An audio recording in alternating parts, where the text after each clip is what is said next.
So before we get into the technical details of manufacturing processes, I'd like to tell you how significant manufacturing is to our world. Here we see growth in gross domestic product per person in Western Europe over roughly the past 1,000 years. And clearly it's increased tremendously for multiple reasons. But along the time scale, we can see that innovations in manufacturing, the invention of new manufacturing processes, has been critical to this growth. For example, the invention of the Gutenberg printing press in the year 1400 or so, Bessemer's invention of a cost-effective way of steel manufacturing around the year 1900, and of course the Wright brothers' invention of mechanized flight, which has then required many innovations in materials and manufacturing to enable global air travel that influences how we do business and where and how we make things today. Now in those past 100 years, we've also seen great growth in automation. Henry Ford is famous for inventing the automotive assembly line about the year 1917. And here you see workers in a Ford manufacturing plant assembling components of automotive wheels. And if you walk in today to an automotive plant such as Tesla's plant, which is the most automated, the most robotic in the world, you of course still see a lot of people, but you also see a lot of robots. And the automation that has been invented has enabled more cost-effective, more complex processes. Now around the world, global manufacturing accounts for $10.5 trillion in value added. That means the value added to a product by manufacturing, taking a raw material and transforming it into something like a Lego brick or into the housing of an iPhone. Manufacturing is growing about 5% per year, and manufacturing represents 15% of global gross domestic product. That $10.5 trillion is 10 million US dollars.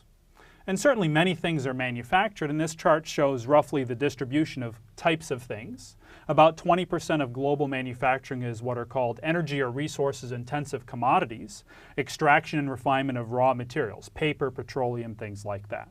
About 10% is advanced technology, computers, semiconductors, things like electronics that go in smartphones. It's about 10% labor-intensive tradables, apparel and textiles and furniture and toys.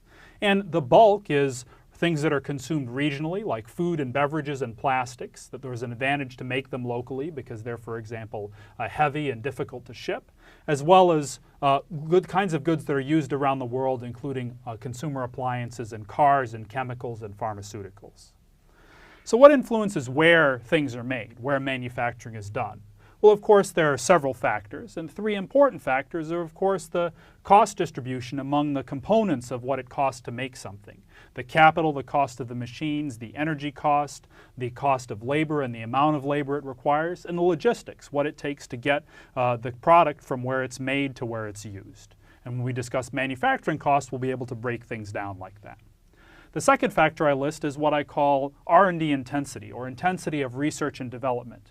How much innovative content you have in a product. And what I mean is that if a product requires new materials or a new process to manufacture it effectively, that can affect where you make it because the people who do the research and invent the new process need generally to be close to the manufacturing to take it to scale efficiently and effectively.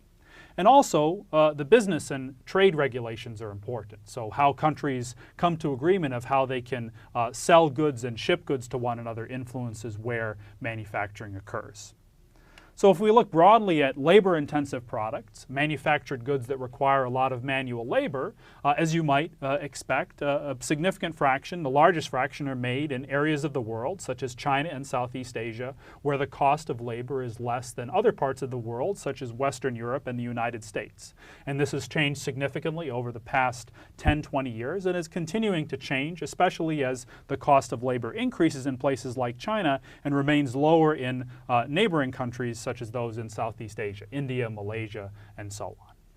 If you look at innovation-intensive products, what I said before are products that contain new materials, new technologies, manufacturing is more distributed. And here the United States and China, for example, have roughly equal shares. Now, when we think to the future, manufacturing is clearly important to so many things I've already mentioned, but it's going to become more important simply because our population is growing. According to this study from 2013, over the next 15 years, another 1.8 billion, that's about a third of the world's population, is going to enter the global consuming class. And beyond that, worldwide consumption, things that people buy and use, is going to double to $64 trillion. What this means to me is, of course, that The world is growing, and the world is going to need more stuff everywhere. So we have to manufacture more. And that requires us to understand the fundamentals of manufacturing processes. And also, the world is a fixed size. It has a fixed amount of natural resources. And while manufacturing creates wealth and improves human life in many ways, we must innovate in the most sustainable ways that we can. So not only do we know how to make things and make them better and more useful to our lives, but we also want to take into account issues of sustainability and responsibility so we can guarantee the health of our planet for a long time in the future.